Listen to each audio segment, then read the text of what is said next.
Olá, pessoa! Tudo bem? Em primeiro lugar, muito obrigado para você que está conferindo toda a nossa programação, a nossa playlist lá no canal do Ocast e também para você que me acompanha nas redes sociais, além do perfil Carlos Cunha Comunica, eu tenho também um exclusivo do Sem Roteiro, onde você confere também as melhores partes e os nossos convidados que trazemos sempre aqui dentro da nossa programação. E falando em questão de influencer, falando em questão de redes sociais, ontem à tarde eu estava gravando lá no Jundiaí Empreendedora do Maxi Shopping, mais um material de divulgação daquele trabalho muito legal que os caras realizam por lá. E um amigo meu, o Bádio, chegou para conversar sobre redes sociais e ele citou um influencer mirim que, num dos almoços que ele faz com a família no final de semana, ele chegou num estabelecimento todo cheio de confiança e falou assim: influencer paga? O garçom olhou para a cara dele e falou assim: peraí. Chamou o gerente chegou até a mesa do pessoal lá e falou assim: é você que é influencer? Deixa eu ver. Ele mostrou o Instagram dele com 30 mil seguidores ou 30 mil seguidores e falou assim: então, o gerente olhou para a cara dele e falou assim: você come de graça, depois você faz uma propaganda para mim. E a história praticamente acaba aí? Não, ela continua. Porque o menino acabou de almoçar, fez um merchan para o restaurante, e aí você se pergunta, até onde vai a influência de um influencer, o que um influencer paga e o que um influencer pode não pagar. Para saber desses e de outros assuntos, com certeza o nosso podcast de hoje aqui, o Sem Roteiro, já está no ar e você confere a partir de agora. É isso.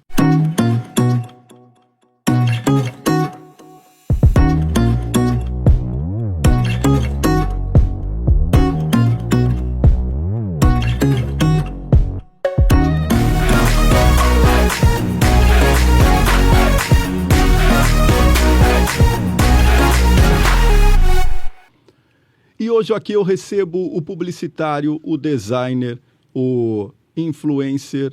Eu acho que eu esqueci mais alguma coisa, mais alguma profissão, mas eu estou falando com o meu amigo Luiz Possari. Será que... Como é que você se classifica, Luiz Possari? Cara, Carlão, é um prazer estar aqui com você, primeiramente. Bom te ver, amigo.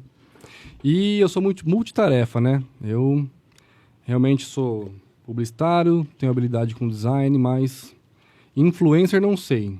Já fui um dia, quem sabe eu possa ser novamente, né? Bacana. Você já foi influencer até, para você que está acompanhando a gente aqui, ó, tá vendo esse moletom. Esse moletom é carregado de história, gente. Até quando eu fui fazer o primeiro briefing com ele, ao contrário do que todo mundo pensa, isso aqui tem roteiro, sim. Eu falei para ele, viu? Eu te vi num podcast, se não me engano foi do Oficina? Oficina. Do Oficina. Falei, cara, você tava com um moletom e aquele moletom é cheio de história. Então, a gente já começa com a história desse moletom aí. Como é que funcionou tudo isso aí, Possari? Legal. Lá em meados de 2009, mais ou menos, 2010, eu comecei a produzir conteúdo para o YouTube. Então, eu posso considerar aí que eu sou um dos primeiros YouTubers do Brasil, junto com alguns outros. Pode falar alguns outros. Alguns outros, claro, porque eu não sou o primeiro, obviamente. E aí, fui produzindo conteúdo, até que em 2012 teve o primeiro concurso do YouTube no Brasil, chamado YouTube Next Up. Esse concurso era um concurso cultural do YouTube, onde ele ia eleger, a princípio, os 10 melhores produtores de conteúdo daquele ano. E aí tinha um certo critério para poder participar.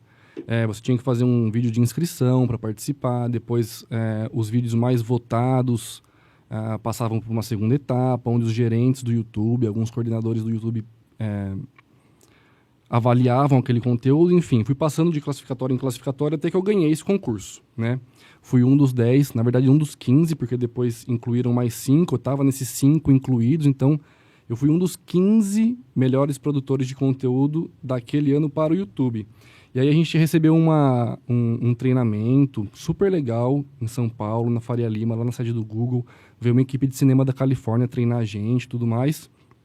Então, a história por trás dessa jaqueta aqui é um campeonato, né, um concurso cultural que eu venci em 2012. E foi muito legal, porque não só pela jaqueta, né, pelo tecido e tal, mas uma jaqueta como essa, esse símbolo, né, ele me abriu muitas portas, até no mercado de trabalho. Meu, que da hora. Muito massa. E ela tá com você desde então? Desde então, desde Você 2012. usa muito ou só em ocasiões especiais? Cara, ocasiões especiais, não uso muito. Ah, Não uso obrigado. muito, Olha, é. só em ocasiões especiais, inclusive aqui no Sem Roteiro. Exatamente. Que 10, cara. Meu, então é o meu segundo muito obrigado. Muito obrigado, Obrigado por usar eu. roupas especiais aqui no meu podcast. Muito especiais. Essa aqui só tem mais 14 no Brasil. Meu, que Muito 10. legal. E como que era produzir conteúdo? Como que é que deu aquele estalo em você? Falou, cara, sabe uma coisa? Vou começar a produzir conteúdo pro YouTube. Tá. Naquela época, a gente tinha poucas referências, né? A gente quem assistia YouTube. Então tinha, quando eu citei alguns outros, tinha, por exemplo, Felipe Neto, PC Siqueira, Cauê Moura. São sempre uns nomes assim que quem entende de YouTube, quem viveu essa época, sabe, né? Até hoje tem esses produtores produzem conteúdo. E naquela época eram esses caras. Tinha esses 3, assim, mais 2, a Kéfera, né? Da época e tudo mais. E aí os caras começaram a produzir conteúdo. Eu ali, adolescente, no meu quarto, assistindo YouTube. Cara, não sei, me deu um estralo e eu comecei a me inspirar neles e comecei a gravar conteúdo. Sem planejamento, sem nenhum tipo de instrução, nem nada. Simplesmente liguei a minha câmera, eu tinha uma Sony Cybershot 4.1 megapixels, cara. sabe? Eu colocava no meu banheiro, o começo dos meus vídeos foi eu no banheiro da minha casa, tudo escuro, uma luz aqui daquele espelho, né, do banheiro ligado, só meu rosto aparecendo tudo escuro atrás e eu fazendo vlog, pegando um tema e dissertando em cima, né, falando alguma coisa em cima daquele tema. Uhum. E o começo basicamente foi assim, me inspirando nesses caras que faziam conteúdo naquela época e sem planejamento nenhum ali em casa, no meu quarto, no banheiro, gravando literalmente qualquer coisa. Olha que louco. E como que vinha toda essa inspiração aí, Possari? Você estava em que lugar, não necessariamente no banheiro, e de repente, pá, vinha uma ideia e você falou, opa, vou correr lá pro meu estúdio. Tá. Meu WC Studio. WC Studio. Cara, a inspiração era... bom, eu dissertava, né? Fazia um vlog. Antigamente não era youtuber, né? Que chamava. Era vlogger. E era basicamente falar sobre determinado assunto que estava no timing, né? Naquela época. Uhum. Ou se não, tentar pegar algum tema, algum conteúdo específico que por algum motivo era modinha na época, que tipo assim, hoje a gente está aqui, temos a nossa idade e tem a geração que está vindo aí 14, 15, 16 anos de idade. Eles têm os assuntos deles que a gente não sabe. Na época, eu pegava esses assuntos que eu estava inserido e também fazia um vídeo em cima. Uhum. Né? Então, basicamente, eram esses tipos de conteúdo e a inspiração eram tanto me inspirando nos produtores daquela época e pegando as minhas referências da época, desses assuntos, enfim, da juventude e fazendo em cima algum tipo de conteúdo. Você falou desse treinamento aí do YouTube Next Up. Sim. E como que foi encontrar no mesmo lugar todos os caras que você curtia e, de certa forma, te influenciavam? Quer dizer, Sim. mesmo não tendo necessariamente esse nome, eles eram os teus influencers. Sim. Como que foi reunir toda essa galera junto, você poder ali trocar ideia? Até Cauê Moura é de Jundiaí. O Cauê Moura é de Jundiaí. Mas, neste campeonato aqui, esses nomes que eu citei para você, eles não participaram.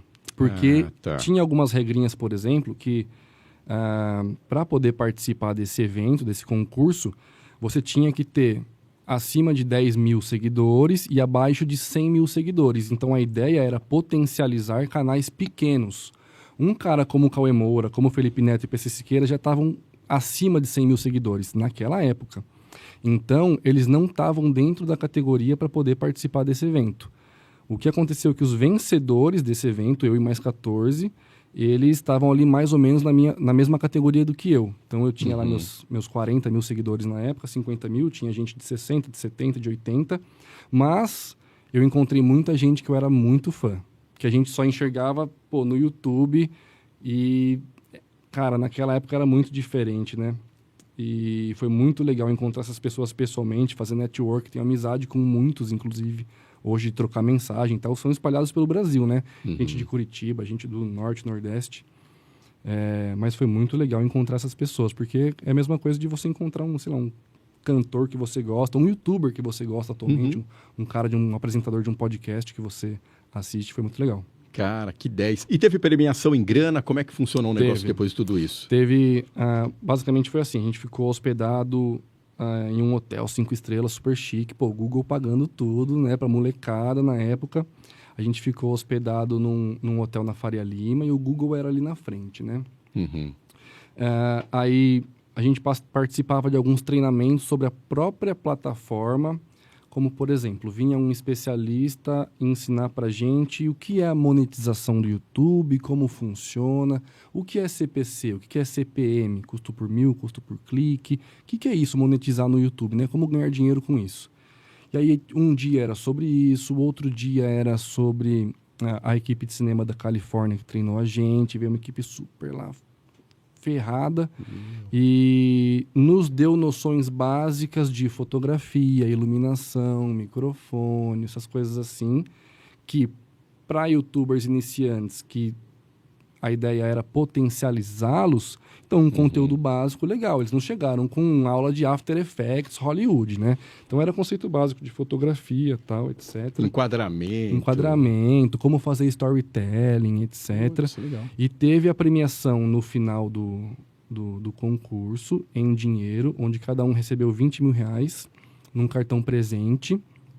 Esse cartão presente era literalmente um cartão com um adesivo, uma identidade visual de presente. Então, acho que a gente pode até comprar para dar de presente para os outros. Sei lá, você vai dar um presente para um parente seu, ao invés de você dar um cash para ele, você compra um cartão presente com um dinheiro dentro.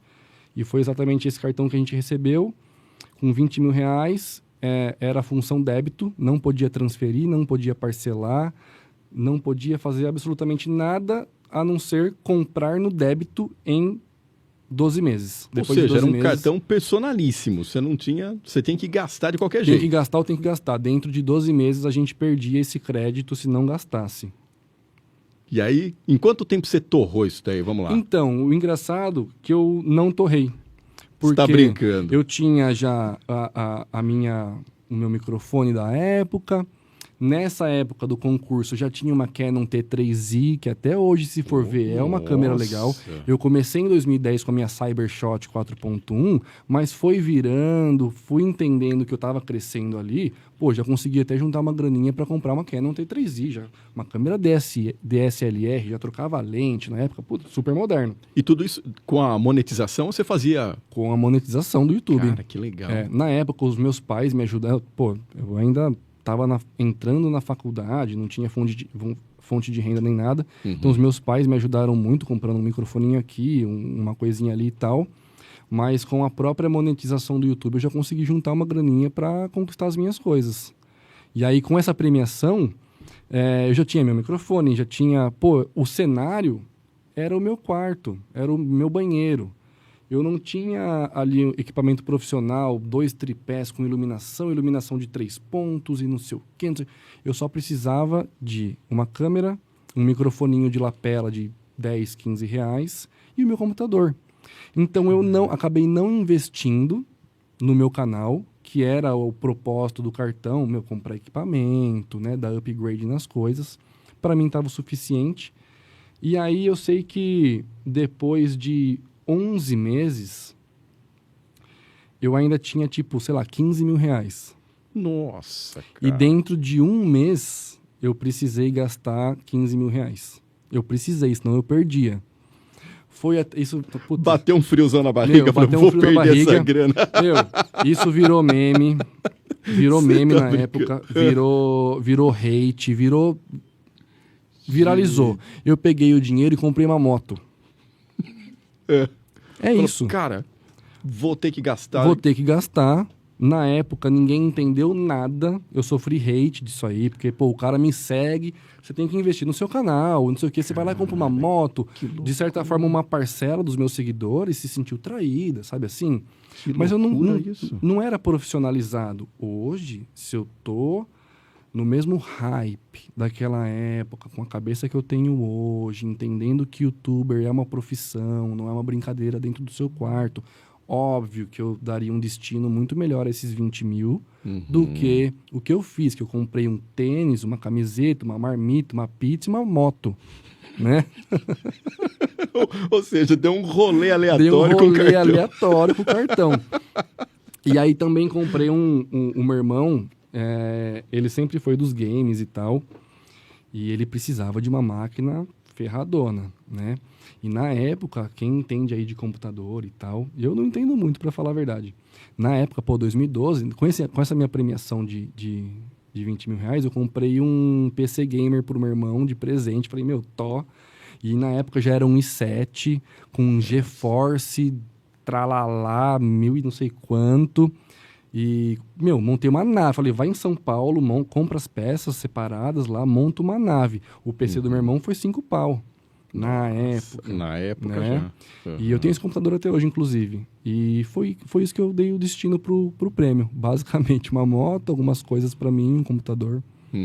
E foi isso. E como que era o processo de corte? Você fazia, descarregava na tua máquina e você mesmo fazia os cortes? Eu mesmo Ali, editava. como é que funcionava Exatamente.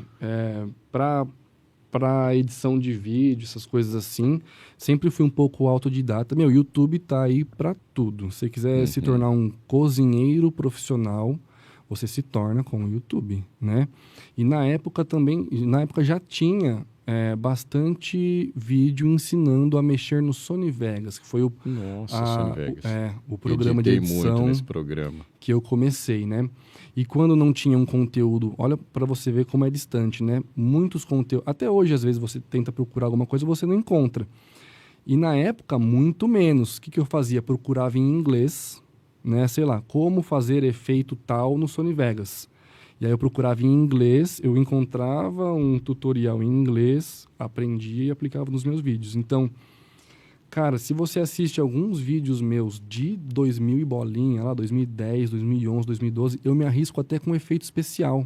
Sabe, tipo, eu tô aqui assim, eu vou te soltar um Kamehameha do Goku, do Dragon Ball Z, e vai sair um poderzinho em você, sabe assim? E eu combinava com meu irmão, com meu primo e tal, deles, tipo, tá sofrendo o golpe, né? Então eu tô aqui num Kamehameha, e meu irmão e meu primo ali sofrendo o golpe e tal, como um ator.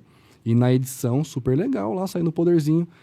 Isso, pros padrões de 2010, 2011, cara, era um negócio muito avançado. Era uma puta de uma vanguarda do caramba. Exatamente, uma puta de uma vanguarda, porque, como eu disse pra você, tinham poucos canais e essas coisas que eu fazia eram únicas, né? Assim como o canal do meu colega ali na época também era um canal único, enfim. Todo mundo que estava ali naquela época era um canal único, basicamente. Né? E hoje em dia, por exemplo, tem bastante canais sobre um determinado assunto. Naquela época faltava canal e quem estava lá era tipo uma personalidade única, assim. Você falou logo no começo aí, quando você comprou uma moto lá para torrar os últimos 15 mil reais lá, que você ganhou haters. Hoje em dia a gente sabe que tem bastante disso. A gente até pode voltar no assunto depois, Possari, que a hora que o assunto vai se desenvolvendo. Só que, como você já citou essa palavra, hater, aquele tempo era tão nocivo quanto é hoje? Como que era o impacto assim na cabeça de praticamente um influencer? Cara, eu vou te falar o que eu entendo da situação, mas não significa que é certo ou errado. É só a minha percepção da parada, tá? O que muda de hoje para antigamente, obviamente, é a escala, tá? Então, hoje, sei lá, você pegar um cara que tem milhões de seguidores, ele vai ter milhões de fãs positivos e milhões de haters, né? Seguidores negativos. Naquela época também, só que com a escala menor, só que a diferença, eu considero que antigamente era pior ou mais nocivo, porque a gente, como produtor de conteúdo, como influenciador da época, por não entender que aquilo ali podia ser uma profissão, que é profissionalizado, produção de conteúdo como profissão, como algo, né? Eu não tinha conhecimento do que era aquilo. Então, tudo se levava mais pro lado pessoal do que profissional, entende? Na época, eu era um garoto que eu produzia conteúdo para o YouTube, que eu encarava o hate como um ataque pessoal. E aí as pessoas debatiam, respondia comentário confrontando a pessoa. Hoje em dia, com a maturidade que eu tenho, entendendo como funciona, que pode ser uma profissão e tudo mais, eu entenderia o hater de outra forma. Né? Um cara com milhões de seguidores não pode dar bola para os haters. Tem que pegar, filtrar, entender o que essa multidão está falando, adaptar o seu conteúdo, melhorar, enfim. Esse tipo de pensamento. Pelo fato de não ter sido, não era profissional, eu acredito que era mais nocivo pela falta de informação, pela falta de clareza de que é assim que funciona e vamos extrair daqui a melhor coisa possível, né? Vamos extrair aqui desse hate algum benefício pra gente, não um ataque pessoal, por exemplo. Tipo assim, o que esse cara falou que vai servir positivamente para que eu melhore nas próximas postagens aí, talvez. Exato, tipo isso, pegar gestão de mídia social, por exemplo, né? Pegar o hate, pegar o comentário negativo e tornar isso uma atividade, alguma ação que me beneficie. Pô, se tem muita gente reclamando disso, então eu vou seguir por esse caminho, eu vou melhorar isso. Feedback, todo feedback é válido. E por ser muito novo, muito recente naquela época, talvez a gente não entendesse isso, ou eu não entendia isso, e não tratava de forma profissional, que é inclusive um dos motivos por eu ter parado com os vídeos no YouTube. Eu escuto isso, diariamente, onde eu vou as pessoas questionam por que você parou, você tinha um canal de sucesso, você ganhou um prêmio do YouTube, por que você parou? Porque a gente não tinha eu não tinha a ideia de que isso podia vir a se tornar uma profissão. E o que você queria ser quando crescesse? Cara, eu já quis ser muitas coisas. Eu já quis ser engenheiro elétrico quando eu era criança, veterinário. E aí crescendo um pouco mais, eu comecei a prestar vestibular para odontologia. Meu irmão fazia tecnologia da informação, ele era TI, ferradão. Eu comecei a colocar na cabeça da família assim, eu vou fazer odonto porque eu gosto do estilo de vida. Quero ter ali meu consultório, vou atender meus pacientes, não vou ter chefe, não vou ter nada. No fim das contas, me tornei publicitário, meu irmão parou de fazer tecnologia da informação, foi fazer odonto por causa de mim, é um dentista ferrado de bom, muito bom, profissionalíssimo, e não me arrependo de ter virado publicitário, porque comunicação, cara, para mim é minha área e ponto final. Amo o que eu faço, amo minha profissão, amo onde eu trabalho e tudo mais. Olha, que bacana. Estamos aqui conversando, estão falando em produção de conteúdo. Legal. O Joe Sushi mandou um conteúdo pra gente aqui, ó, com as especialidades da casa. E você, como meu convidado, quero que você faça as honras aqui. Com certeza. Inclusive, Possari, eu tenho, contando aqui como a gente está nesse bate-papo, nesse podcast, eu tenho uma dificuldade imensa, cara, para abrir esses shows e todos os afins. Então, eu costumo me lambuzar também. Você costuma se lambuzar? Então, eu vou fazer um salve se quem puder aqui, enquanto a gente vai conversar. O que foi? Será que era bom a faca? Ou vai no dentinho mesmo, né? Será? O estrago pode ser maior. Será? Lembre-se que você está com a sua assessoria de imprensa aqui. Inclusive, ela ama rodízio japonês. Olha, você tem toda a liberdade para aqui, ó, invadir o nosso espaço aqui também. Não será uma invasão, tá? Você já está convidada. Deve vir. Se eu fosse você, faria aqui a degustação também, que acho que vai ser bastante legal. Possari, voltando um pouquinho para falar naquela questão do curso. Vocês aprenderam lá a respeito de monetização. Tinha também essa questão de como lidar com haters, como lidar com o pessoal que, porventura, não gostasse de algum conteúdo, de alguma atitude, ou não necessariamente, ou não tinha tanta preocupação com relação a isso? Tinha preocupação com isso, mas acredito que pouco, e não como a gente lida hoje. Naquela época, já se falava sobre conceito de comunidade. Talvez eu não tivesse maturidade suficiente para entender o que é essa comunidade e como lidar com ela. Porque, lembrando, eu era um adolescente, nem tinha entrado na faculdade ainda, eu me tornei publicitário depois do YouTube, entrei no mercado de trabalho, trabalhei em agências de publicidade, fintechs, que são empresas de finanças e tecnologia, órgãos públicos. Pô, eu tenho uma vasta experiência no mercado de trabalho. Tudo isso depois do YouTube. Hoje, tudo isso que eu estou falando para você é com experiência profissional e mercado de trabalho. Na época, cara, adolescente, sem conhecimento nenhum mercadológico, nada. Então, eu lembro que já se falava sobre o conceito de comunidade, criar a sua comunidade, etc. Mas e aí, um adolescente sem experiência, sem entender, não era profissionalizado, como é que vai lidar com esse tipo de informação? Então, acredito que lidava melhor com isso quem na época tinha mais maturidade. De repente, um cara que na época já era um pouco mais velho, uns 30, 35 anos, entendeu?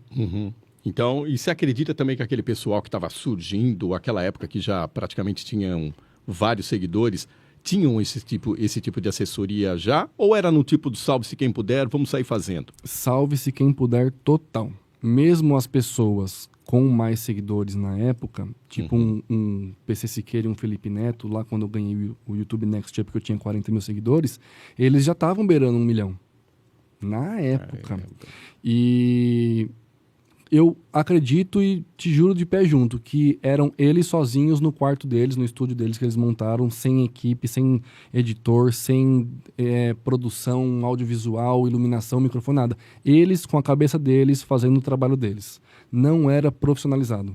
Sempre foi... O YouTube brasileiro, ele começou com um rapaz ou uma garota, né? Um produtor de conteúdo no seu quarto, na sua sala, no estúdio, gravando por conta própria. Esse é o começo do YouTube. Cara, muito interessante. E teve alguma postagem que você fez que você falou assim, cara, eu não estava querendo dizer isso e não sabia a repercussão que ia dar e de repente deu uma mega numa repercussão que você falou assim, cara, onde que eu tô? Muitas vezes. Inclusive, o meu canal hoje, eu devo ter produzido, sei lá, uns 170 vídeos ao longo da minha existência no YouTube. Se você entrar no meu canal hoje, ele deve ter, sei lá, nem sei ao certo, vou chutar aqui um valor, mas ele deve ter uns 20 vídeos públicos. 150 eu escondi. Caramba, 105, por quê? Porque são... Você já deve ter... É aquela questão de época, tipo, se fosse hoje eu não faria isso? Exatamente. Sério mesmo? Tem Sabe isso? quando você vê um vídeo seu antigo e você tem aquela vergonha alheia? Ou você tá no sofá da sua família, a avó começa a passar o álbum de fotos e você fala, puta, olha que orelhudo que eu era, que magrelo, que feio.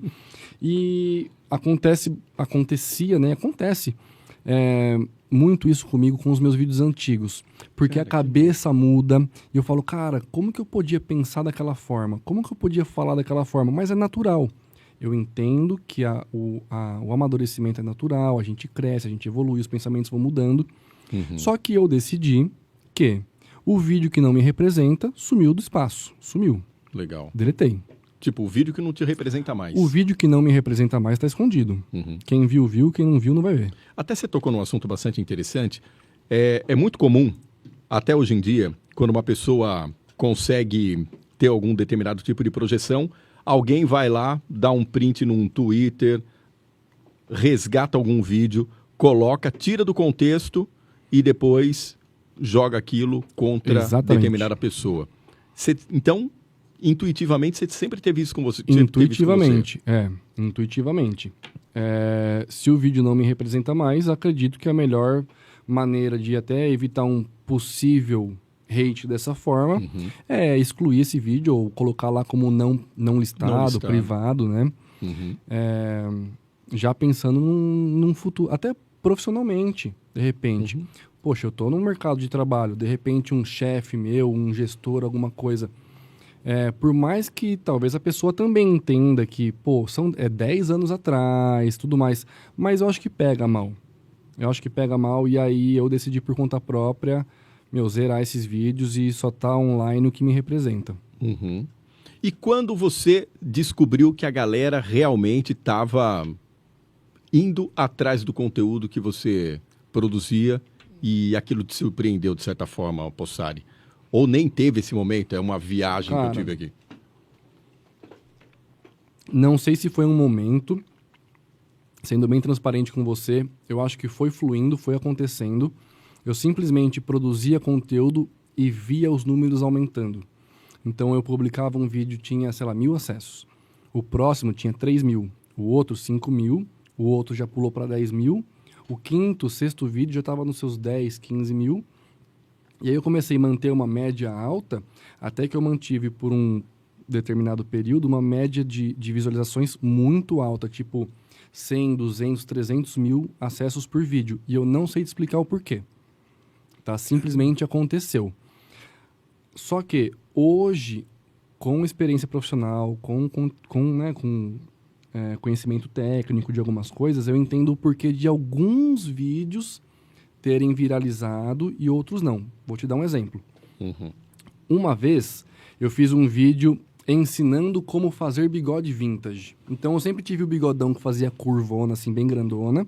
Hoje tá mais quietinho o bigode aqui, mas eu sempre tive o bigodão grandão. Aliás, né? quando eu te conheci, você tava com esse tipo de bigode. A lá Salvador Dalí, A lá quase. Salvador Dalí. E um belo dia, eu fiz um vídeo ensinando como cultivar um bigodão, né? Então, você corta aqui, você corta aqui, dando dicas, efetivamente, de como cultivar um bigodão. E, pô, esse vídeo quase bateu 1 milhão de acessos. Acho que hoje ele tá com uns 800 mil. E na época, pô, caramba, fiz um vídeo de 800 mil, legal, né? Quase 1 milhão de acessos. Hoje eu entendo por que esse vídeo tá com 1 milhão de acessos. Aí eu preciso conversar sobre SEO, que é ranqueamento orgânico de sites lá no Google, tá? Search Engine Optimization. Algumas intenções de buscas do Google, o resultado dá como vídeo, porque o Google entende que para você, usuário, a melhor resposta é um vídeo. Assim como o Google entende que para determinadas intenções de buscas que você faz, o melhor resultado é um artigo, um blog post. Às vezes o Google entende que o melhor resultado para você é uma página de serviço local. Então, por exemplo, você pesquisa lá borracheiro 24 horas, o Google entende que se é borracheiro, você tem que estar perto do borracheiro. Você não vai procurar em Jundiaí um borracheiro em Aquidauana. Exatamente. Você não vai aparecer uma página da Bahia para você se você está em Jundiaí. Ele entende que tem que ser uma página de serviço local. Então, o Google ele tem algumas maneiras de entender o que é melhor para o usuário. Uma delas é, se você buscar como cultivar um bigodão no Google, o resultado é um vídeo. E o meu vídeo foi o melhor avaliado, o melhor ranqueado. Eu fiz uma produção de conteúdo com conteúdo otimizado para os motores de busca do Google, tive bastante avaliação positiva, tive bastante comentário, enfim, onde eu venci o algoritmo do YouTube, do Google, e lá no Google, quando alguém pesquisa sobre como ter um bigodão grande, é o meu vídeo que aparece. Então perceba que pode ser até uma estratégia para o YouTube. Eu furo a minha bolha, eu tenho lá 50 mil seguidores, na teoria para o meu vídeo ter 50 mil acessos, mas teve quase 1 milhão, como isso? Eu furei a minha bolha do YouTube, comecei a trazer tráfego lá da pesquisa do Google, porque todo mundo do Brasil que pesquisasse como ter bigodão, como ter bigode grande, como ter bigode grosso, como cultivar um bigode, qual pomada usar para bigode, o Google entendia que o meu vídeo era o recomendado para mostrar para aquela pessoa. Cara, que então louco. Entenda que tem como você fazer um trabalho de SEO para YouTube, para você furar sua bolha de seguidores e começar a trazer tráfego lá da rede de pesquisa. Saca? E eu tenho alguns vídeos assim, que na época, pô, legal, caramba, tô com 1 milhão de acessos. Uns bombaram por personalidade, porque realmente era o Luiz Possari da época ali e tal, que tava conhecido, tava no hype. Outros bombaram porque eu fiz um SEO sem querer, que hoje eu entendo por que ranqueou, mas na época eu fiz sem a intenção. Saca? Outro exemplo, eu já tive um canal automotivo também. Aqui em Jundiaí eu filmava uns carros rebaixados. Ninguém sabe mais ou menos sobre isso. Eu filmava uns carros rebaixados, sonzão, etc. Encontro de carro. E aí eu filmava os carros, postava lá no meu canal, chamava Canal 9 Team, porque é canal Time da 9 de julho, de Jundiaí. Fazia encontro lá. Cara, que louco. E aí teve um conteúdo que eu fiz nesse canal que era como fazer pretinho para pneu. Para você passar no seu pneu pós-lavagem e o pneu brilhar. Tinha um vizinho meu que misturava água com açúcar cristal. Exatamente. Tinha a ver isso? Com certeza, groselha. Eu fiz um vídeo que eu, numa tarde assim, acordei inspirado, vou ensinar a fazer pretinho para pneu hoje. Eu fui no mercado, sei lá, gastei R$7,50, que foi 1 litro de álcool e 1 litro de groselha. R$7,50. Fui lá no Vale Azul do Caxambu, comecei a filmar, aí, né, filmar, editar, coloca tripé, eu tudo sozinho. Coloca tripé, dá play, vai lá, faz a chamada, fala o que tem que falar, volta, aperta o play para parar ali de gravar, o stop. Tudo sozinho, editei, postei. É um vídeo eu ensinando como fazer pretinho para pneu, onde eu misturo 1 litro de álcool com 1 litro de groselha, balanço e falo assim, galera, tá pronto. Você mistura 1 litro de álcool com 1 litro de groselha. Esse vídeo tá com quase 1 milhão de acessos. Ele me rendeu R$5.000. Cara, que doideira. Ele gerou lá $1.000 de AdSense, que aí convertendo, etc. E pá, pega lá do Google o negócio, me rendeu quase R$5.000. Ensinando a fazer pretinho para pneu. E por quê? Porque esse vídeo também foi parar lá na rede de pesquisa do Google. Quem pesquisasse no Google, a nível Brasil, como fazer pretinho para pneu, como fazer o pneu brilhar, porque o Google entende essas... Não é por palavra-chave, é por intenção de busca. Então, como ter um bigodão e como ter um bigode vintage, é a mesma coisa para o Google, entende? Entendi. Sacou? E aí, o vídeo do pretinho do pneu também está lá na rede de pesquisa. Quem pesquisa como fazer o pneu brilhar, enfim, o vídeo aparecia, saca?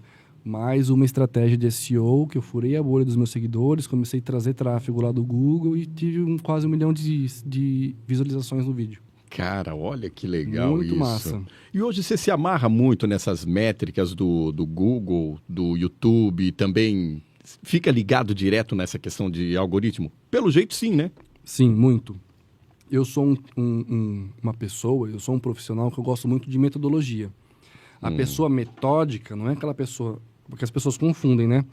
O cara colocou a caneca aqui, o cara precisa estar alinhado aqui, então é uma pessoa metódica. Não, meu conceito de metódica é metodologia. Então, eu tenho uma metodologia para escrever um texto, eu tenho uma metodologia para produzir um vídeo, eu tenho uma metodologia para criar um post no Instagram, um post no Facebook, um post para poder redigir um texto para um blog post. Cara, que Tudo ideia, é metodologia. Porque com a metodologia a gente diminui o grau de risco de erro, aumenta o grau de desempenho, consegue conversar melhor com o algoritmo e por isso eu acredito que a metodologia é boa. Porque assim, a gente que trabalha com comunicação tem um pouco misturado com arte também, do tipo assim, o cara escreve um texto, aí você lê o texto, gostei do texto, não gostei do texto. O cara faz uma arte, gostei da arte, não gostei da arte. Comigo já não é muito gostei ou não gostei, é tá certo ou tá errado. Por conta de metodologia, saca? Eu acredito muito que a metodologia é o melhor caminho para poder chegar num lugar. E aí, para YouTube, por exemplo, tem metodologia para poder desenvolver o vídeo. Para a gente poder furar a bolha e aparecer lá no Google. Tem metodologia. Cara, muito que legal. Massa. Ou seja, é tudo uma ciência que a partir do momento em que você vai tomando o pé dela, praticamente tomando todo o seu conhecimento, você consegue traçar o caminho para chegar no teu objetivo. Sim. E isso tem muito mais desempenho do que simplesmente, por exemplo, é um texto bom, é um texto ruim, é uma arte bonita, é uma arte não bonita. Tem arte que resolve um problema ou tem arte que não resolve um problema, saca? Tem texto que resolve um problema ou texto que não resolve um problema. O bonito ou tá bem escrito é outra coisa. Tem que estar bonito, tem que estar bem escrito, mas tem que resolver um problema.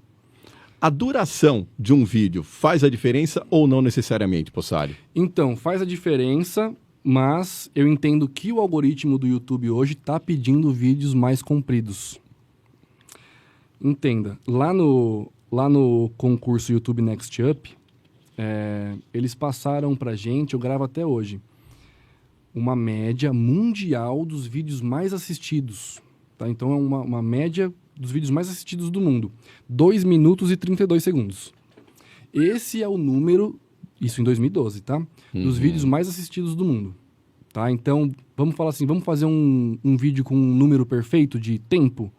2 minutos e 32. E aí, se você, por exemplo, eu entro no meu canal no YouTube e começo a ver umas métricas lá, começo a estudar, brincar e tal, só por curiosidade, se eu publico um vídeo de 10 minutos, por exemplo, o pico de audiência está nos 2 primeiros minutos. Legal, depois saber isso, cai, né? Então, acredito que um vídeo com uma média de duração aí de 2,5 minutos é um número ideal. Agilidade, mundo, tecnologia nova, galera sem... A criançada vindo sem paciência, tudo na palma da mão.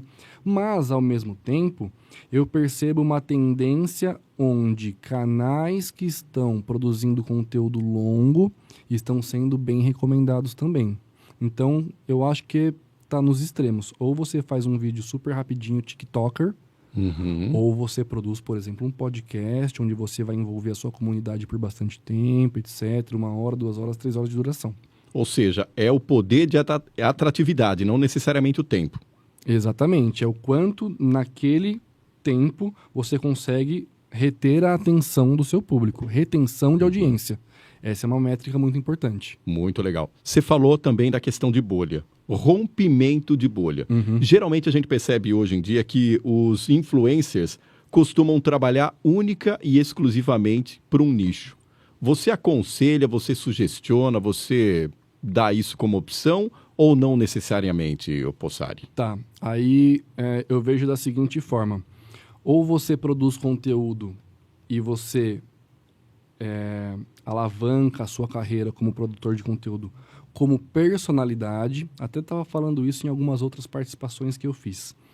Ou você nicha bastante e foca em um determinado assunto, uma determinada comunidade, porque esse conceito de comunidade é um conceito muito forte. As pessoas se conectam por comunidade. Então, o cara que ele gosta de sair de final de semana de Harley Davidson, o tiozão da Harley Davidson, ele vai se unir com outros tiozões da Harley Davidson para andar todo mundo em grupo. Ou seja, uma tribo, na verdade. Uma tribo, exatamente. É o conceito de comunidade. Para a produção de conteúdo é a mesma coisa. As pessoas vão se inscrever em canais onde esse canal sana a necessidade dela de um conteúdo que ela está inserida naquela comunidade. Então, uma pessoa que gosta de cozinhar, ela vai estar inscrita em diversos canais de culinária, que é bem específico. Uma pessoa que gosta de trabalhos manuais, porque tem uma categoria no YouTube chamado DIY, né? Que é do... É o faça você mesmo. Faça você mesmo. Tem pessoas que gostam do faça você mesmo. Então, ele vai estar inscrito em canais que fala sobre ferramenta, que fala sobre faça você mesmo, que saiba fazer isso em casa, enfim, comunidade. Ou você produz conteúdo como personalidade, tipo o Whindersson Nunes. O cara, o que ele fizer, a legião de fãs dele vai seguir. Se ele for cantor, todo mundo segue ele e gosta do trabalho dele. Se de repente ele virar apresentador de televisão, a legião de fãs segue ele e vai assistir o programa de televisão dele. Porque ele é uma personalidade. Então, o que ele fizer, a legião de fãs vai atrás. Pô, o que esse cara tá fazendo é legal, então bora lá. Só que para você se tornar uma personalidade é muito mais difícil e muito mais trabalhoso do que você produzir conteúdo para sua comunidade. Só que é muito mais exponencial e tem o benefício de que quando você troca alguma coisa, tipo, você é youtuber, você vai virar apresentador de televisão, o seu público te segue. Enquanto se você tem um canal de culinária e do nada começa a criar um canal de moda automotivo, a sua comunidade vai ficar para trás, não vai te seguir. Só que você criar um canal específico para atender um nicho, para atender uma comunidade, eu vejo um potencial de se alavancar, de conquistar seguidores e tudo mais, criar a sua comunidade mais rápido do que personalidade. Entende? Então, o nicho é melhor para criar sua comunidade, é mais fácil para conseguir seguidores, só que você tem um limite ali, um teto.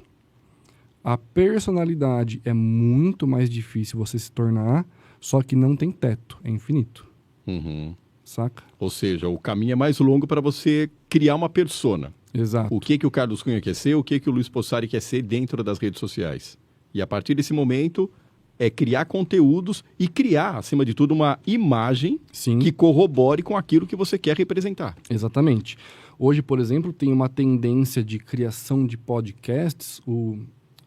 Pode falar o nome de outros podcasts por aqui? Cara, pode falar podcast, pode falar Flow, marca, que pode... é o mais, Flow. um dos mais conhecidos, né? A estratégia do Flow, por exemplo, eles como empresa, como CNPJ, eles empresariam e criam outros podcasts todos nichados, porque eles entenderam esse conceito de comunidade. Então tem o Flow Podcast, que bombou por personalidade. Eles conversam com todos os tipos de profissionais, pessoas e etc. Jogador de futebol a presidente, tá? Eles bombaram como personalidade. Mais difícil, só que é bom pra caramba. E os outros podcasts que eles estão criando e já criaram são podcast para falar sobre futebol, podcast para falar, por exemplo, estou inventando agora, carro, comida. Cada podcast atende uma comunidade, saca? E isso é um tipo de estratégia muito eficaz e muito inteligente, porque as pessoas se conectam com outras pessoas ou produtores de conteúdo da sua comunidade. E isso também, em se tratando de nicho e em se tratando de uma determinada produtora, o pessoal pode desenvolver algum certo tipo de curiosidade para conhecer o que aquela produtora faz. Exatamente, porque daí ela vai ter know-how, conhecimento, expertise, todos esses nomes bonitos, por conta desses diversos projetos que ela está fazendo, né, produzindo. E é interessante que, muito embora muitos achem isso como um simples entretenimento, na verdade é um puta jogo de neuromarketing e neurociência. E aí que é interessante, porque você tem que conhecer o comportamento da pessoa, tem que achar o que a pessoa vai achar de determinado conteúdo para você criar, para tentar atração. Exatamente. Por isso que é interessante quem for produzir esse conteúdo ser uma pessoa da própria comunidade, né? Saca? Então, o próprio âncora ali do podcast, se ele tiver o conhecimento na prática daquilo que ele está conversando, muito melhor. E é exatamente o que, por exemplo, o Flow, voltando nesse caso, os apresentadores desses podcasts nichados que eles estão fazendo são pessoas que já estão envolvidas naquele nicho. Então, o cara do esporte é porque é o cara que foi esportista. O podcast sobre games é o cara que foi o maior youtuber do Brasil de games, sabe assim? E aí o cara tem todo o know-how para poder desenvolver aquele assunto. Isso é bastante legal. E qual foi o momento em que você... Bom isso aqui, hein? Opa, vamos lá. É isso. Enquanto eu pergunto, você come. E enquanto você responde, eu como. Bora, quem será que vai comer mais, então? Não sei não, hein, Carlão. Eu sei que o negócio tá bom aqui, hein? Tá muito bom. Outra coisa, Possari, essa questão, quando você era um criador de conteúdo assíduo, tinha também aquela questão do compromisso? Fala assim, toda terça-feira eu vou ter que deixar um conteúdo, ou toda quinta-feira eu tenho que deixar um conteúdo. A galera que me curte tá querendo assistir alguma coisa minha no domingo à noite. Como é que funcionava tudo isso? Como que você se organizava para fazer? Como é que era o teu comportamento à época? Na época, esse comportamento ele se dava da seguinte maneira. Eu prometia para os meus inscritos, né, para os meus fãs do canal, um conteúdo por semana. E eles cobravam de forma bem assídua quando eu falhava.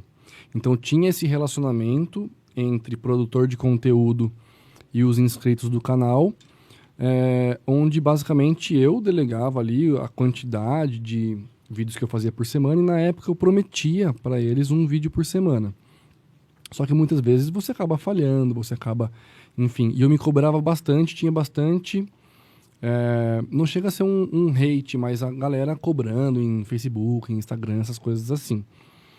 E, nesse assunto aí, eu voltei a produzir conteúdo esse tempo atrás, né? Eu fiquei quase 10 anos fora do YouTube, voltei um tempo atrás, super motivado, até pelos convites dos podcasts que eu estou participando recentemente. Isso me motivou a gravar novamente.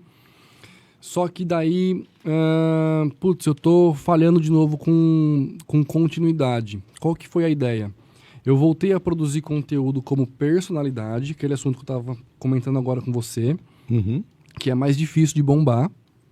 Mas se você bombar é legal, porque tudo que você fizer, você criou a sua comunidade. As pessoas vão gostar do Luiz, não do assunto de carro que o Luiz fala, ou de publicidade que o Luiz fala. Ou seja, você vira uma autoridade. Certo. Eu tô escolhendo o caminho de as pessoas. Eu tô criando a minha comunidade de eu sou o Luiz, quem quiser assistir os meus vídeos, eu sou o Luiz. Então, tô me comportando como personalidade. Só que aí entra mercado de trabalho, sua profissão, etc. Toma muito tempo. Muito, muito, muito tempo. E eu produzi, assim, nessa minha volta, sei lá, uns 2 meses atrás, 1 mês atrás, que eu voltei recente. Eu produzi vários vídeos em poucos dias, com aquela motivação, caraca, voltei 10 anos depois, olha a minha história no YouTube. Eu acompanhei, legal. por isso que eu te fiz essa pergunta. Como é que fica? E aí a responsabilidade do trabalho, né? Poxa, eu tenho uma responsabilidade muito grande onde eu trabalho. Trabalho até aqui 12, 14 horas por dia. 12, 14 horas por dia, é muita coisa. E acabo falhando, já estou falhando novamente na produção dos meus conteúdos e eu me cobro. Essa minha resposta começou porque você perguntou da frequência, como é que era, nessas coisas assim. E eu já tô, por exemplo, há 2 semanas sem postar vídeo, eu preciso gravar, eu não tenho tempo. Chega final de semana, eu tô esgotado, tenho que gravar, não tenho tempo. Então é uma decisão super difícil. Ou você ser um profissional do mercado de trabalho, ou você vai seguir a vida de youtuber, arriscar, é escalável, eu posso ganhar R$1 milhão como youtuber, mas é uma escolha que eu tenho que fazer e tá sendo difícil conciliar os dois. Difícil pra caramba. E qual que foi o momento, quando você estava bem nativa mesmo, que você descobriu que falou assim, eu sou uma personalidade? Fiquei sabendo aí também que você teve vídeo citado no Pânico. Tive. Até o Whindersson Nunes te citou uma vez. Inclusive eu Cara, que louco mandei uma DM pra ele esses dias, que o primeiro podcast que eu participei, tipo assim, sempre acontece dessa forma comigo. Eu tô de boa em casa, ou no trabalho, ou em algum lugar, e começa a pipocar mensagem. Tududum, sei lá, 200 mensagens no inbox do Instagram. Aí eu vou abrir, sei lá, o que aconteceu? Vazou um nudes meu aqui. O que aconteceu, 200 mensagens. Aí eu vou ver um monte de gente comentando. O Whindersson Nunes te citou em tal lugar.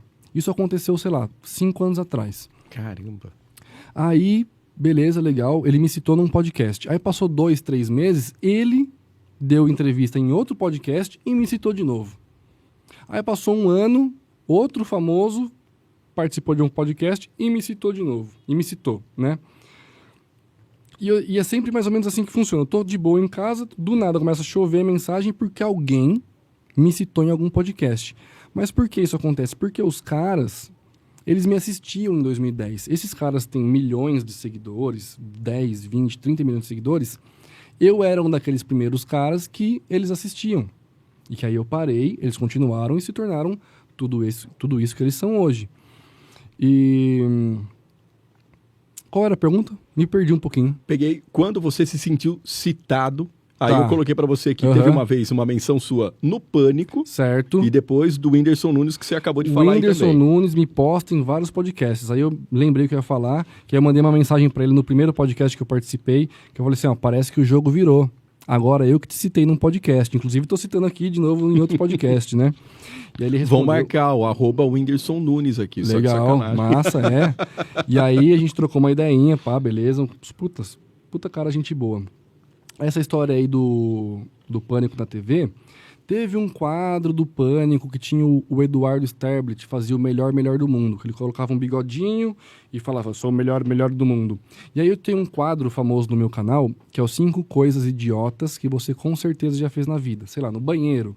Você já fez xixi na louça da privada para não fazer o barulho da água. Ou você saiu do banho, o espelho tá embaçado e você faz algum desenho no espelho, né? Porque tá embaçado. Coisas idiotas que você já fez na vida. E teve um vídeo desse que eu fiz imitando o Eduardo Sterblit do Pânico. Fazendo o quadro dele Melhor do Mundo. E aí publiquei o vídeo. Já era um quadro meu que tava bombando. Já tava naquela média de visualização de 300, 400 mil visualizações por vídeo. E aí eu acordei, sei lá, publiquei no domingo de manhã, sei lá. Acordei na segunda-feira, o vídeo 1,5 milhão. Caramba. E mesmo esquema. Twitter bombando, Facebook, Instagram bombando, 200, 300, 500 mensagens. Fui ver todo mundo. Te citaram no Pânico, te citaram no Pânico, te citaram no Pânico. Na verdade, passaram um trecho do meu vídeo no Pânico e devem ter... Aí o Brasil inteiro assistindo, devem ter procurado o vídeo no YouTube e encontraram o meu vídeo. E aí, cara, a primeira coisa que eu fui verificar, tá com AdSense? Tá monetizado? Uau! Entrei, tava cheio de anúncio. Falei, tá monetizado. Não tá com direitos autorais, não tá com nada. Beleza. 1,5 milhão de acessos. Entrei na minha conta do Google AdSense.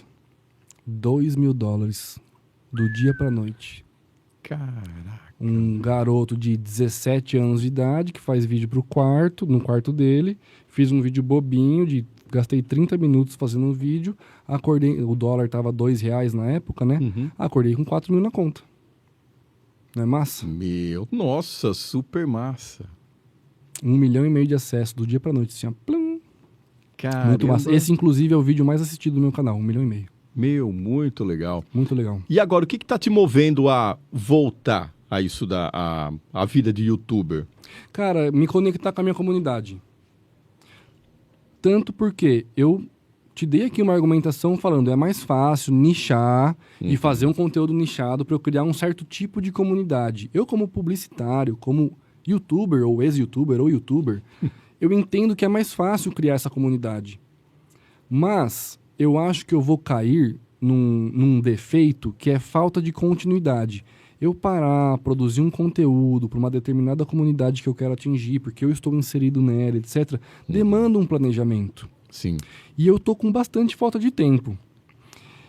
Eu tentar agarrar um caminho como personalidade, fazendo daily vlogs, sem muito comprometimento, assim, de se tá bem gravado, se tá com iluminação. Eu sendo eu, vou num rolê, vou gravar, vou vir aqui, vou gravar, vou fazer daily vlog, vou mostrar minha casa, meu quintal, meus cachorros. O que acaba dando menos Um daily trabalho. vlog, menos trabalho. Eu consigo ter mais continuidade. Né? Eu consigo produzir com mais velocidade, tentar não falhar em publicar um por semana, por exemplo. Eu estou motivado a voltar para o YouTube para me conectar com a minha comunidade e eu optei pelo caminho de personalidade, mostrando minha vida, daily vlog, etc., porque eu acredito que seja mais fácil nesta vida conturbada de trabalho, carteira assinada, ir lá, bater dedo, etc., vai ser mais fácil do que tentar, num final de semana que eu quero descansar e etc., parar e produzir algo bem feito. Então, se você entra no meu canal hoje, não tem conteúdo bem feito, iluminação, pensando no ângulo e conteúdo, sabe, profissional. É eu com a tela do celular aqui, ou uma GoPro balançando, me filmando, trocando ideia. Eu quero montar a minha comunidade, a comunidade que gosta de seguir o Luiz. Legal isso, ô Luiz, ou Possari, eu costumo te chamar de Possari. Você não acha mais legal esse tipo de espontaneidade, não? Do que falar, pô, cara, vou fazer uma pose aqui porque eu tô afim de agregar, tô afim de dar like, de ganhar likes, então, de ser compartilhado. Tem esse tipo de vaidade também, né? Tem, mas tem os dois lados da moeda. Porque, por exemplo, se eu sou da comunidade culinária, adoro cozinhar, adoro assistir conteúdo sobre isso. Eu quero fazer aqui um risoto 4 queijos. Eu vou lá no YouTube, eu procuro o melhor vídeo ensinando como fazer um risoto 4 queijos. Esse tipo de vídeo eu quero bem produzido.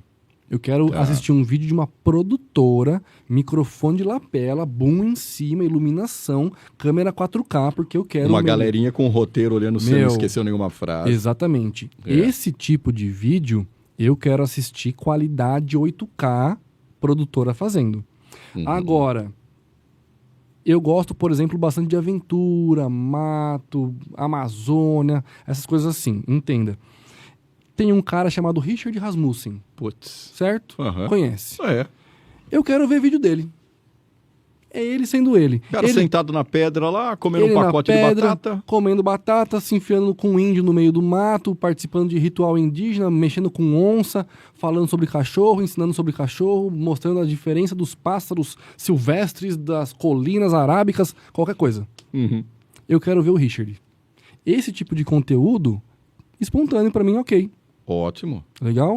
Agora, o conteúdo ensinando a fazer risoto 4 queijos, eu quero assistir um conteúdo fantástico. produzido por uma produtora.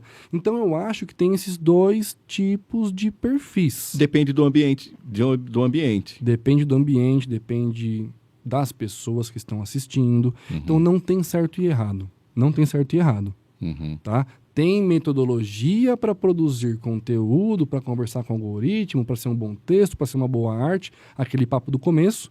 Mas, em termos de ser um vídeo bem produzido ou ser um vídeo super espontâneo, não tem certo e errado. O Whindersson Nunes grava no sótão da casa dele, com uma câmera, não tem trabalho de iluminação, microfone, nada. O cara solta, nem edita, grava, nem edita e solta. 10 milhões de visualizações, e aí? Entendeu? Então, nesse quesito, não tem muito certo e errado. Mas as pessoas costumam se conectar melhor quando enxergam verdadeirismo, espontaneidade, essas coisas assim. E uma coisa que eu não posso deixar de abordar contigo, que eu tô vendo que você é um cara bastante responsável, a gente já teve a oportunidade de trabalhar junto também. Legal, sim. Em períodos assim, mega dinâmicos, a gente já trabalhou junto em campanha política. E conseguir fazer amigos, gente, dentro de campanha política é algo raro. E nós conseguimos, né, Possari? Conseguimos, graças a Deus. Muito legal. Saí de lá com N amigos. O Possari está aqui também. Eu espero ter a oportunidade para trazer todos aqui. Legal, trouxe sim, o Alex, trouxe trazer. o Pietro aqui também. Assistiu deles, inclusive. Trouxe a galera que trabalhou comigo no vídeo ali, que a gente estava na coordenação também, muito bacana. Eu vi que você é um cara bastante responsável. Legal. Hoje em dia, para se ser cancelado, para ser odiado, é a coisa mais fácil do mundo. Sim. E muitas vezes as pessoas que são canceladas, as pessoas que são odiadas, dizem que foram canceladas ou odiadas pela liberdade de expressão que elas se dão. Tá. O que você acha desse papo de liberdade de expressão? Dá para confundir liberdade de expressão com vou falar alguma coisa e dane-se o mundo? Vamos lá. Liberdade de expressão, obviamente, precisa ter, é obrigatório. Todo mundo tem o direito de se expressar e falar o que quiser. O que acontece é o seguinte, no meu ponto de vista, claro, e não tem certo e errado. Acredito que todo mundo, yin e yang, todo mundo tem lado bom, todo mundo tem o seu lado, não vou nem falar lado mal, mas seus deslizes, todo mundo tem isso. Todo mundo erra. Eu, você, o cameraman, minha namorada, todo mundo que está assistindo a gente, erra, né? O que acontece é que, conforme você tem mais visibilidade, o ataque é maior. E aí é isso que eu pego. As pessoas funcionam, já viu aquele, eu não sei exatamente o ditado, mas é aquela parada assim, se um elefante pular do penhasco, todos os outros elefantes vão pular. Os animais se comportam dessa maneira, né? Então, conforme uma pessoa tem maior visibilidade, ela vai sofrer o hate, o cancelamento com maior intensidade, e quando todo mundo percebe que alguém está sendo atacado, entra no bolo, entra na manada do elefante, efeito manada, legal, e começa a criticar junto, apedreje, etc. E eu, particularmente, condeno isso. Não acho que é bacana, porque todo mundo erra. Só que a gente aponta o dedo na internet para quem? Para quem a gente está enxergando, que é o influencer, que é o apresentador da televisão, que é o prefeito, que é o blogueiro que a gente assiste, né, que a gente segue, o youtuber que a gente segue.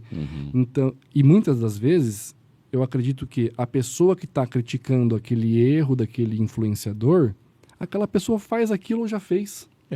Só que, pela exposição, quem é que vai sofrer? O influenciador. Exato. Sabia que outro dia eu estava conversando isso daí com uns amigos, que é exatamente nisso. Falei assim, viu, será que quando está todo mundo criticando determinada pessoa, será que essas pessoas, sabe, vivem realmente num mundo totalmente higiênico, no mundo bacaninha delas, nunca erraram, sabe, nunca esticaram o palmo na hora de jogar uma bolinha de gude no passado. Sabe, eu falo assim, viu, cara, que legal que a gente está num mundo bem bacana, né? As pessoas são cada vez mais limpinhas, cada vez mais éticas, todo mundo perfeitas, e ninguém pode errar mais.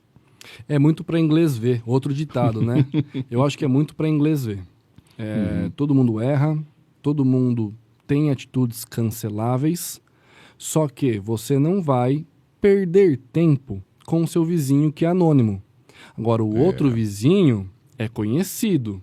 Aí bate aquela dor de cotovelo, alguma coisa do tipo. O conhecido eu vou apontar.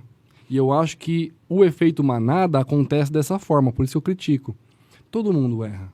O vizinho anônimo também. Só que quem que liga pro vizinho anônimo? Nos mundos de hoje, de interwebs. Saca? Então, eu condeno, eu critico esse cancelamento da maneira que é feita. Agora, o cara cometeu um crime, foi racista, publicamente, alguma coisa desse tipo, aí sim a condenação deve acontecer, mas eu acho que de forma legal. Sabe qual que é a pior coisa que você pode fazer para um cara ou para uma pessoa dessa? Para de seguir. Esse cara deve sofrer as consequências legalmente, justiça, polícia, etc., por exemplo, num caso de racismo, né? Mas a parada mais intensa que você pode fazer com um influencer desse que vacilar, para de seguir. Acabou a vida do cara. Vai perder patrocínio, vai perder dinheiro, vai perder a audiência, vai perder a comunidade que ele construiu, né? Não precisa ir lá ficar xingando o cara, etc. Eu acho isso uma falta de maturidade, na verdade. Pra falar bem a verdade. Aquela questão de ter a liberdade de expressão, sim. Liberdade de expressão Sim, sempre. sim. Mas não esquecer também de uma palavrinha muito que parece que fica esquecida aí, que é a responsabilidade. Sim, Responsabilidade e respeito. exatamente. Muito bacana isso daí. É legal a gente abordar dentro do programa, porque Com certeza. pra galera ver que ser influencer, que ser youtuber, não é para qualquer um e não é uma coisa fácil também. Porque quanto mais visibilidade, mais ataque você vai ter. Também vai ter, claro, vamos falar dos pontos positivos, mais elogios, mais fãs, muito mais amor, muito mais conversas, mais amigos, só que proporcionalmente também vem as coisas ruins. Isso tem que ser colocado na cabeça principalmente dos jovenzinhos que, né, nasceram nesse mundo digital, querem ser influencers e número, like para eles é tudo, e na minha época eu não estava acostumado com hate. Né? Hoje em dia já se entende tudo isso como profissão e etc. Você quer ter fãs, você quer ter pessoas apaixonadas por você, seguidores, pessoas que te apoiam, que estão lá, você quer ser influente, quer ter bastante número nos stories, ok. Mas também vai atrair muito hater, vai atrair muito comentário negativo, vai atrair muita inveja e tudo mais. São os dois lados. Os dois lados. Da mesma moeda. Exatamente. E para você, assim, em questão de satisfação, o que é hoje ter o respeito da tua comunidade? O que é hoje para você saber que você foi citado por grandes programas, saber que você foi citado por grandes influencers? Como que é o Possari quando fala assim, cara, olha o que eu consegui com uma câmera na mão e uma ideia na cabeça, aqui citando um pouquinho de... parafraseando o Glauber Rocha.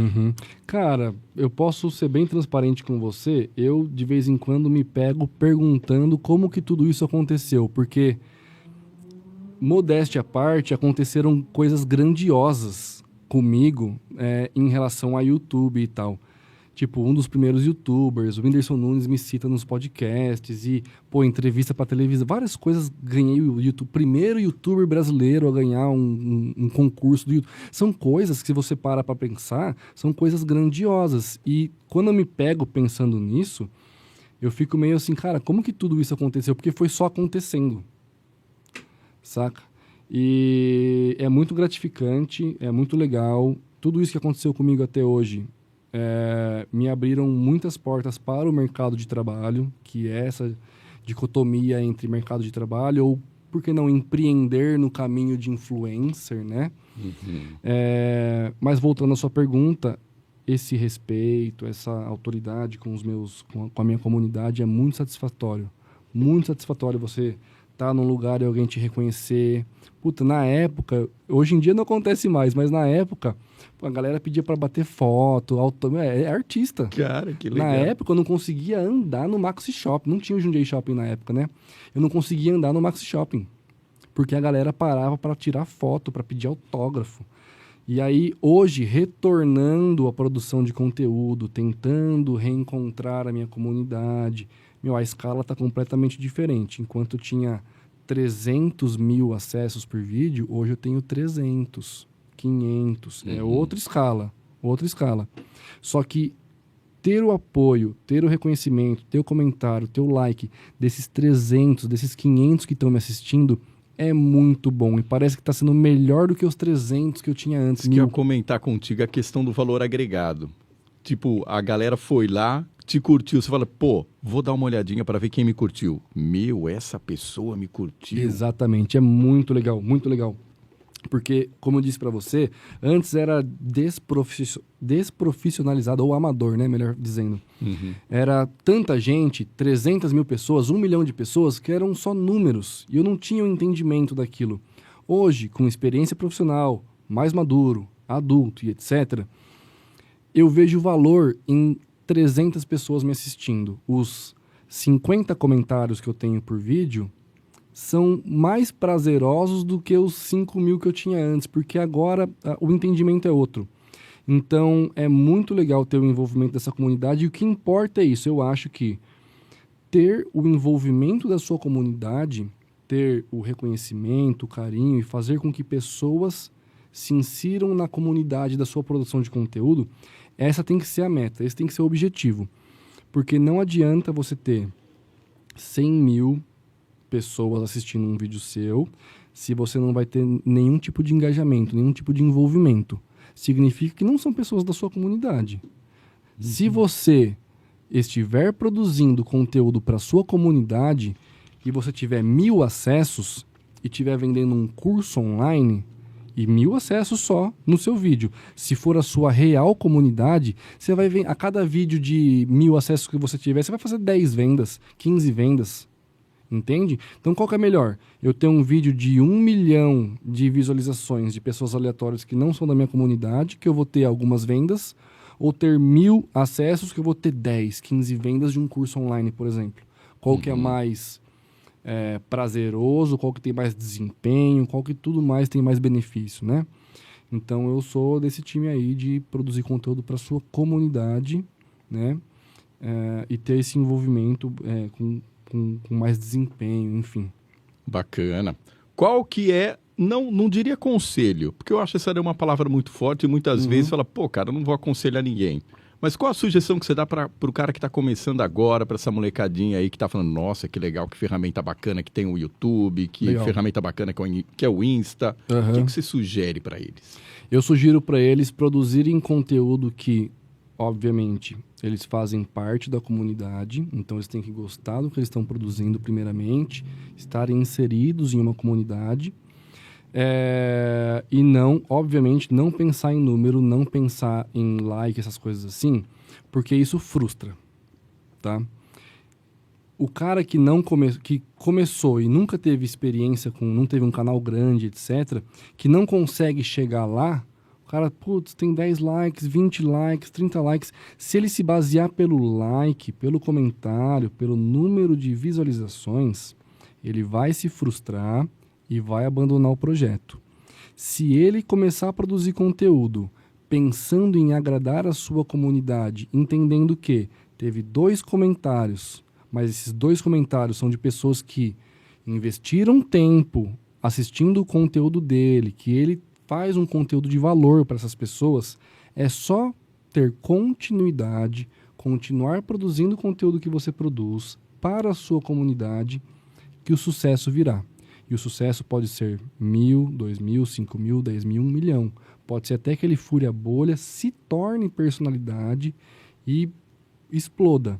Mas o importante é ele produzir conteúdo com continuidade para a sua comunidade, sem pensar em like, inscrito, essas coisas assim, porque se basear nessa métrica, vai parar o projeto. Vai frustrar o cara.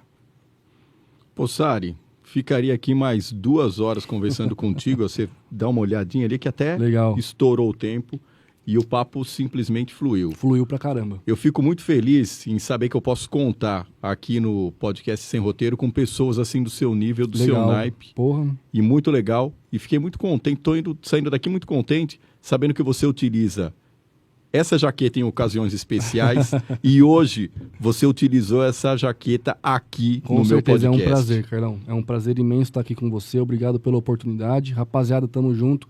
Um salve para todo mundo aí. Todo mundo aí que tá no meu coração sabe que eu tô mandando um salve pra vocês. Ali a camerinha, tô olhando pra lá. É isso É aí. isso, tá, gente? Aquilo. Tamo junto. E cabe lembrar também que dificilmente eu faço um programa sem arquibancada. E hoje eu conto com a presença ilustre da primeira-dama lá. Qual que é o nome da primeira-dama? Giovana. Giovana. Ela pode comer essa comidinha que tá aqui. Exato. Agora nós vamos saborear aqui no final do programa as delícias enviadas pelo Joe Sushi. Ayan, obrigado. Gustavo, obrigado. Valeu, galera, aqui. Valeu. E para você que confere também o nosso Sem Roteiro, estamos no Spotify.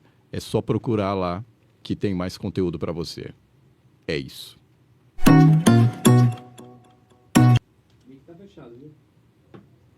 Pode falar. Encerrou? Aqui encerrou. Aí, olha como muda o áudio aqui. Cara. Caraca. Meu, Muito massa, cara. super 10, cara. Super 10 Curti mesmo. pra caramba. Irmãozinho, valeu. Valeu. Massa, mano. Agora ao sushi. Nossa, dá uma... Tá um calor, né? Deu Tá um calor. quente. Legal.